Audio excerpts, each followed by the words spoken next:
रासोपाले हिजो राति मात्रै निर्वाचन आयोगमा बुझाएको 110 जना समानुपातिक उम्मेद्वारहरूको सूचीलाई लिएर अहिले विभिन्न टीका टिप्पणी र आलोचना भइरहेको छ।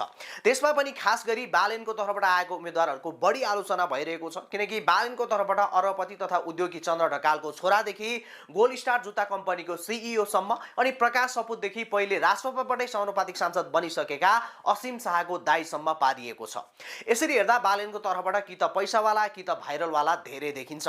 यता कुलमानको तर्फबाट पनि उनको भान्जा पर्नेदेखि उज्यालो नेपालको अध्यक्षसम्मलाई समानुपातिक कोटाबाट छिराइएको छ भने उता रविको तर्फबाट पनि प्राइमेरी इलेक्सनमा सर्वाधिक मत ल्याउनेहरू पछाडि धकिएका छन् भने अझ कति त प्राइमेरी इलेक्सनमा हारेकाहरू समानुपातिक कोटामा अटाइएको छ, तर जितेकाहरू भने आउट भएका छन्। तपाईँलाई याद छ, अघिल्लो सदनमा नेपालीमै लगेर लेखेको नोट समेत पढ्न नसक्ने, एसईलाई सिसी भन्ने अनि आज के को विषयमा छलफल भइरहेको छ भन्नेसम्म थाहा नपाउने र सदनभित्र गएर मस्त सुतिदिने जस्ता विभिन्न भेराइटीका सांसदहरू थिए र तीमध्ये धेरैजसो सांसदहरू समानुपातिक कोटाबाटै सदन भवन प्रवेश गरेका थिए। यस्तो समानुपातिक कोटाबाट आएर अवसर पाएकाहरूले दलको लागि खासै केही गर्दैनन् या उनीहरू दलको लागि मजबुत हुँदैनन् भन्ने उदाहरण त रासोपामा योभन्दा अगाडि नै सुमना श्रेष्ठ र सन्तोष परियारले दिएर गइसकेका छन्।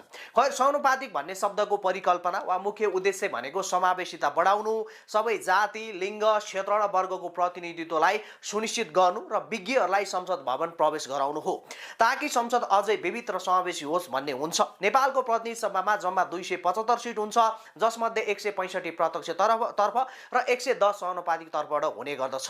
तर आजसम्मको कुरा गर्ने हो भने हाम्रो देशमा भएका यी तमाम राजनीतिक दलहरूले समानुपातिक कोटालाई कि त आफ्नो मान्छे सदनमा पुर्याउने बाटो कि त धनाढ्य र बिचौलियाहरूलाई सदनमा पुर्याएर पार्टीमा चन्दा जम्मा गर्ने थलो मात्रै बनाउँदै आइरहेको थियो। अब यो पटक त नयाँ दलले यसलाई अलिक फरक गर्ला कि भन्ने धेरैले अपेक्षा गरेको थियो, तर नयाँ भनिएका दल पनि यो पटक यो कुरामा चाहिँ चुक्न पुगेको छ। फागुन 21 गते निर्वाचन घोषणा भएसँगै रासोपाले प्राइमेरी इलेक्सनबाट समानुपातिक उम्मेद्वार छनौट गर्ने घोषणा गर्यो। लोकतन्त्रमा यो विधि अत्यन्तै सकारात्मक भएको भन्दै धेरैले यसको प्रशंसा समेत गरेको थियो र नभन्दै रासोपामा प्राइमेरी इलेक्सन पनि भयो। तर यही बीच अन्तिम समयमा आएर बालेन त्यसपछि कुलमानसँगको एकताले गर्दा रासोपाको समानुपातिक सूची अस्तव्यस्त बन्न पुग्यो र रासोपा एक्लैले 110 जनाको सूची पठाउने गरी भएको तयारी र इलेक्सनमा कुलमान र बालेनको भाग छुटाउनु पर्दा सूचीमा व्यापक रूपमा कटौती र फेरबदल हुन पुगेको हो। रासोपाले प्राइमेरी इलेक्सनबाटै उम्मेद्वार छाने पनि उता बालेन र कुलमानको तर्फबाट भने मनलाग्दी हिसाबले उम्मेद्वार छनौट भइदिँदा अब सिङ्गो रासोपाको उम्मेदवारी विवादित बन्न पुगेको छ।